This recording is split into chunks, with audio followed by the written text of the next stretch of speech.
बिस्मिल्लाहिर्रहमानिर्रहीम। लोगों के यहाँ जो बेबुनियाद अकायद और गलत बातें राइज हैं, उन्हीं में से एक ये भी है कि बाद लोग मंगल के दिन को मनहूस समझते हैं और ये समझते हैं कि मंगल के दिन अगर कोई काम करेंगे तो वो बिल्कुल गलत हो जाएगा। ये समझना दुरुस्त नहीं है।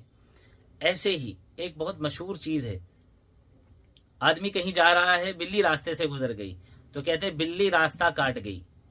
या खुदा ना खास्ता अगर वो बिल्ली जो है काले रंग की हो, काली बिल्ली, वो रास्ते से गुजर जाए तो समझ लीजिए कि आज ऑफिस बंद, काम काज बंद। ये आदमी जो है घर पे धरना दे के बैठ जाएगा, आज मैं कुछ नहीं करूंगा।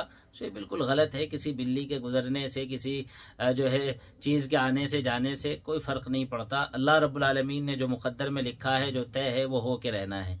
ऐसे ही बाद लोगों के यहाँ ये ख्याल है कि अगर रात में कुत्ता रो दे, उसकी आवाज़ आपको आए तो कल बस्ती में किसी का इंतकाल हो जाएगा। ये बेअसल बात है, बेबुनियाद है। अल्लाह हिफाजत फरमाए।